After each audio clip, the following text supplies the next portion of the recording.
Selain nama pelaku lain, Baradae juga menceritakan terkait kronologi kejadian tewasnya Brigadir J di rumah dinas ex-Kadif Propam Irjen Pol Verdi Sambo. Oleh sebab itu, ia meminta perlindungan dari LPSK. Jangan lupa subscribe YouTube channel Toba TV dan pastikan untuk kamu menyalakan lonceng notifikasinya. Ditetapkan menjadi tersangka dalam kasus kematian Brigadir J, Baradae ajukan diri menjadi justice kolaborator dalam proses penyidikan. Di mana harus berbuat begini. Pengacara Baradae, Deolipa Yumara, menyebut pihak Baradae akan mendatangi LPSK pada Senin 8 Agustus 2022. Baradae akan meminta perlindungan hukum kepada Lembaga Perlindungan Saksi dan Korban atau LPSK. Dalam perkara ini, Baradae menyebutkan lebih dari satu nama.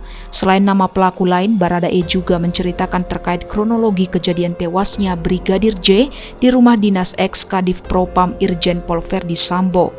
Oleh sebab itu, ia meminta perlindungan dari LPSK. Meski kliennya sudah memberikan nama terkait peristiwa tragis tersebut kepada petugas, namun Deolipa tidak mau menyebutkan karena kepentingan penyidikan. Deolipa Yumara mengatakan kliennya mengakui terlibat kasus kematian Brigadir J, namun bukan sebagai pelaku utamanya. Dia menyebut kliennya itu kini sudah berterus terang.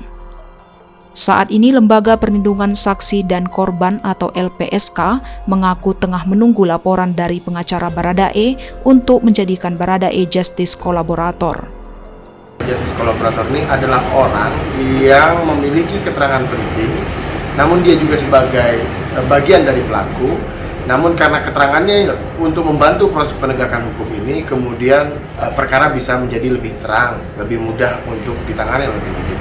Nah, selain itu tentu dia akan mengungkap keterlibatan pelaku lainnya, yang dalam ini kalau bahasa undang-undang pelaku utama. Nah, posisi ini harus kita lihat dulu nih, apakah yang bersangkutan memang bukan pelaku utama atau malah yang bersangkutan pelaku utama, kita harus cek dulu.